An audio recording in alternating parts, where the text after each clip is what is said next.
I'm on the outskirts of Belgrade, going to a place called Zemun. It's supposed to be quite old and quite beautiful, and then you just come across big, I'm presuming, government buildings. These old brutalist apartment blocks. I don't know if oh yeah, they are still lived in. I can see they do look to be falling apart, but still washing on plants, and some have got reasonably modern aircon units on them. The block it's quite long actually. I wouldn't like to guess how many apartments would be in there. Then there's another one there.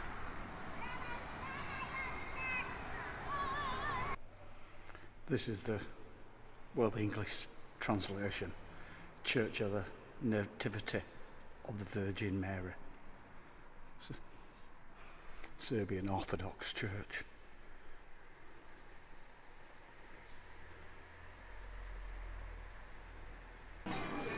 In an area called Zemun, little village area just outside Belgrade.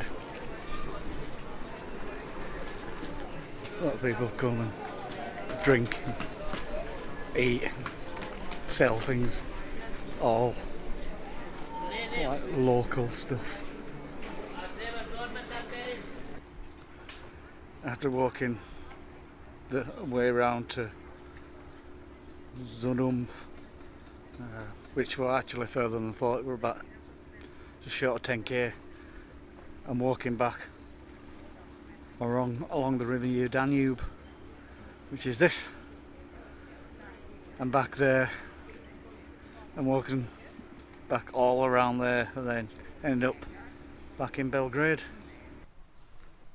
And there's supposed to be a bridge here, a pontoon bridge, supposed to take you over there, which is the Great War Island, that for some reason it's not here.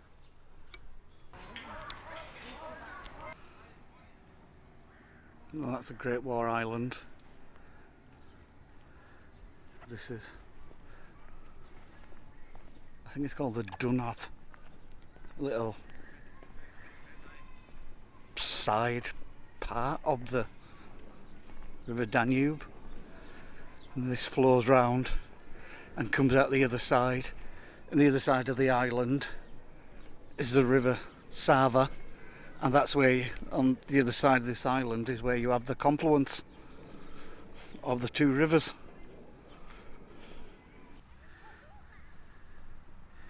This is the Eternal Flame Monument.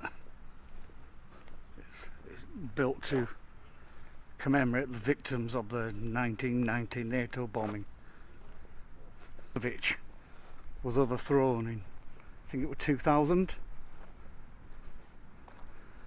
Then it was very quickly vandalised, and all the, supposed to have the internal flame, all the gas were cut off, and it were left, because obviously there were the origins of the war and how it fractured what used to be Yugoslavia. It's still felt by a lot of people in the area, because it's in living memory. I mean, any generation X that were alive to know about it. Walking back over now through the Sava, back to Belgrade. She's there.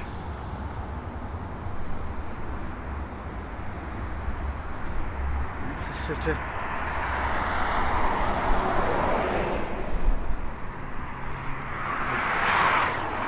Oh, there's Great War Island, all along the river. Cycle paths, very popular. Colourful artwork.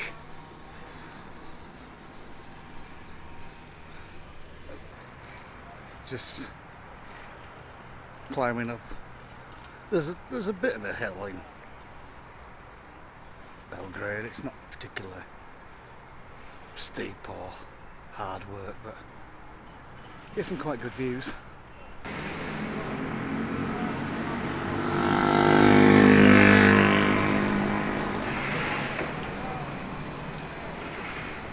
In buildings like that, there's all crazy mixture.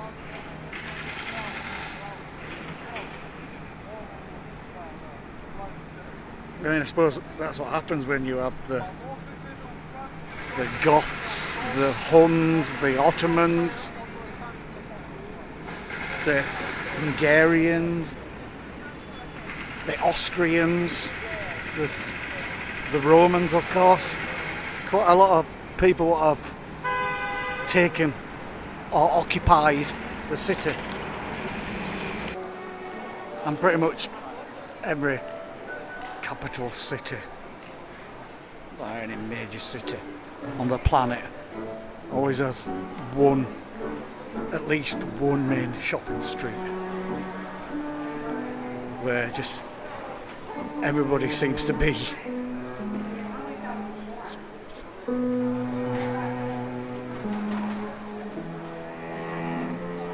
Where all the main shops are and that.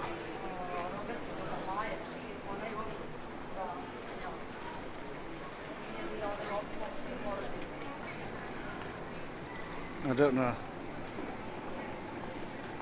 how long this street is. Seems to go quite some distance.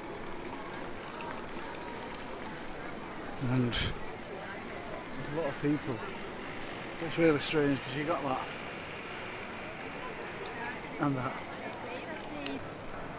I mean, look at this building here.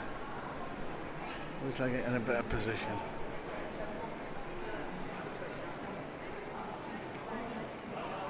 Go on out, that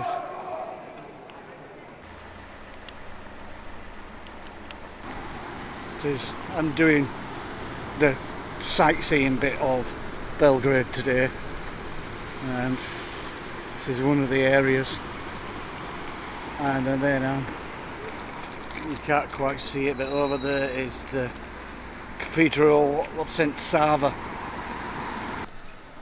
and as we walk up the street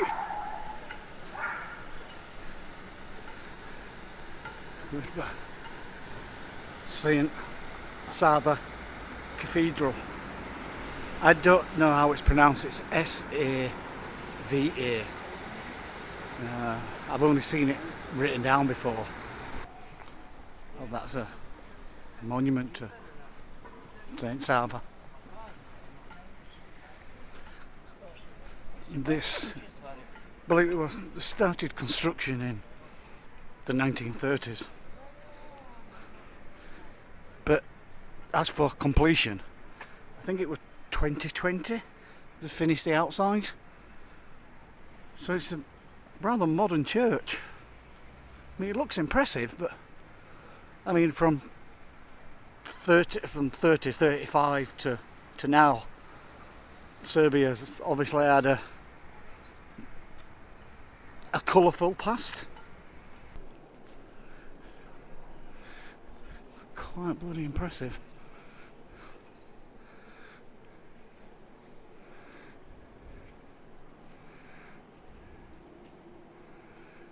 Wow.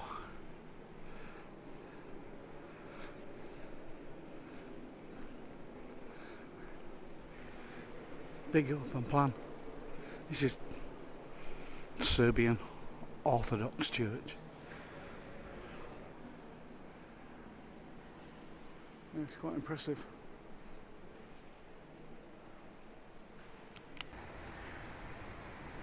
And this one, like the one in Bulgaria and the one in Romania and probably other places, it claims to be the largest Orthodox church in the world, or then in the Balkans, or then in Europe.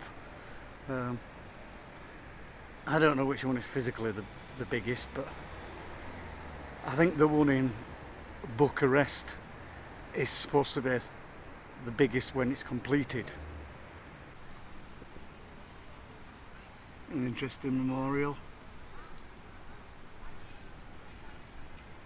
Clearly states how it felt about NATO. Strange how we always see, or generally the Western world sees NATO as a good thing, but obviously it's Serbia, it's very different. So yeah, strange one. This is St Mark's Church. This structure was built on an old church from the 1835, which was a wooden church, and then they built this, and then that was bombed by the Germans in World War II, and then this is a recent addition. I think they've been started working it in 1949, and I think the area was finished in 1991.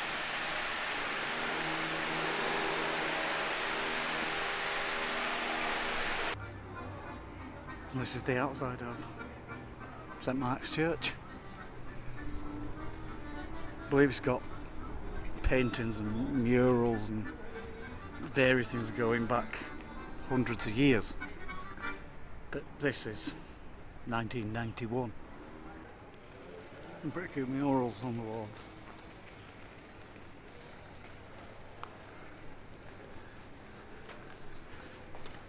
Go all the way up.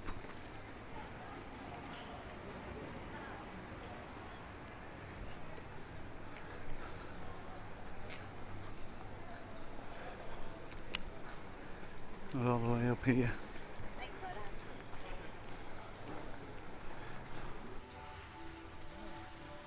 This is known as the Zindan Gate,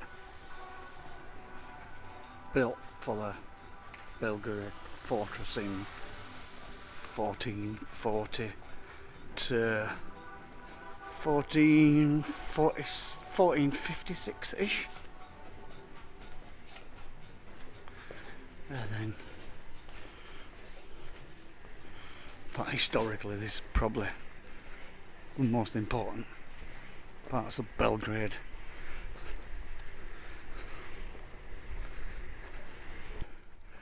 Then they built, well, it's become a park in the centre of it now. Obviously I've had all garrisons and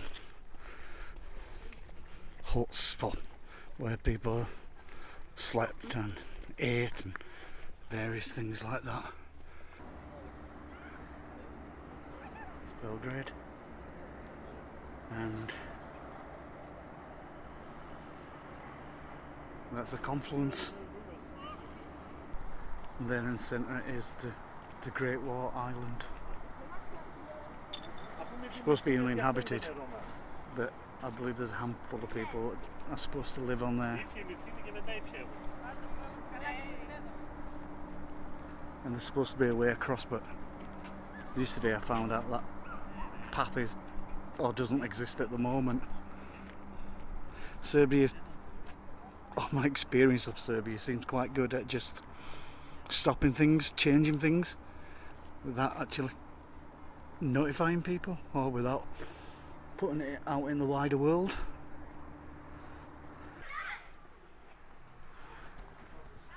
These are some of the original walls from 1456.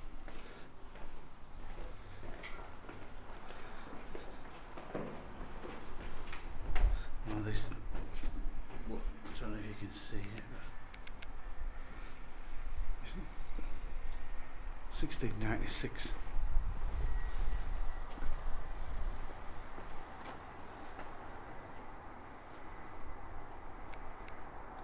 Look at those views.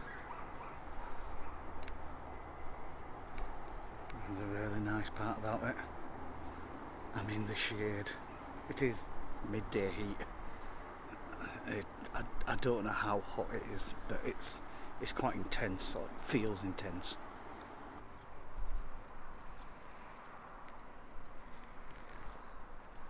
Some of the old structures down there and some of the old walls.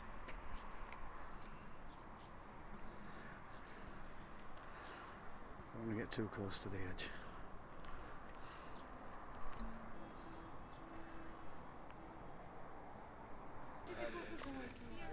Can even play a bit of archery.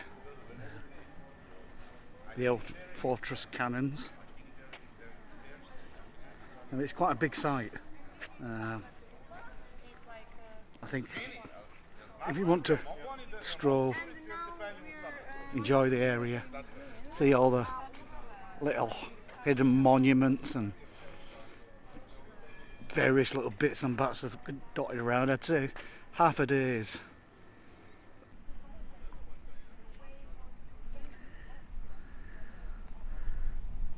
Pretty impressive area. The old Roman part.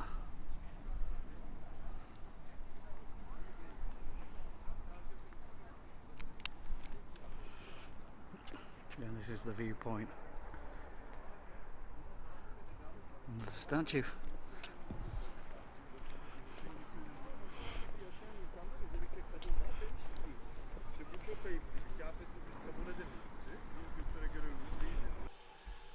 And down there, that's an old Roman well.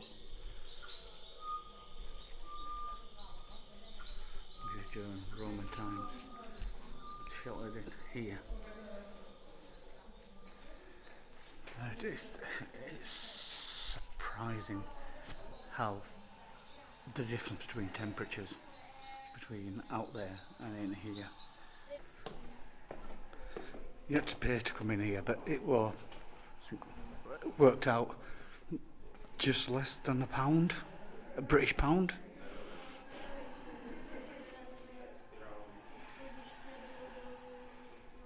Oh, I thought you could go down, but there's a gate there.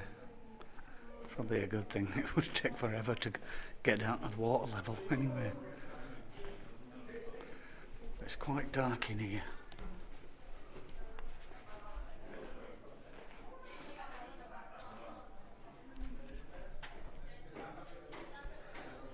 Just and in the fortress I think this is a military museum.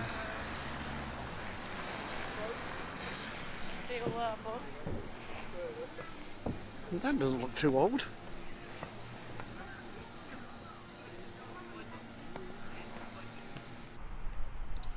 Spent several hours in the park just exploring a lot of monuments and history and archaeological sites, and it's quite a fascinating park. And this is the Cathedral Church of St Michael the Archangel. This version was built in the 1840, but I had a church here in the 1500s. And this is inside the church.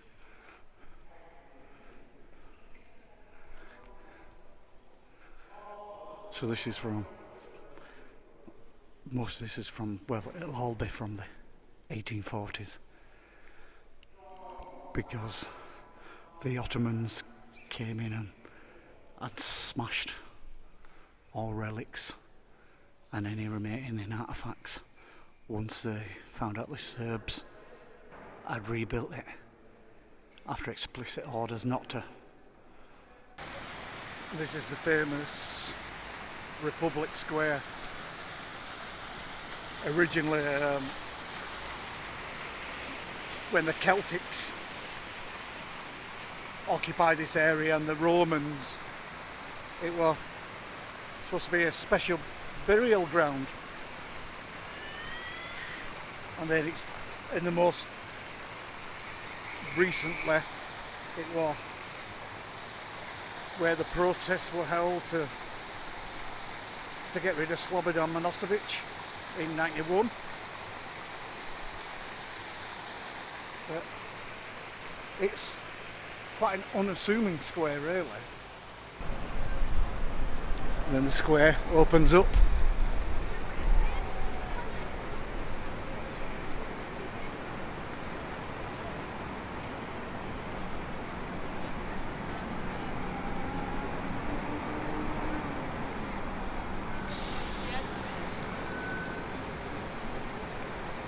Some quite beautiful buildings and some what may be deemed not as beautiful. Pretty hot in here.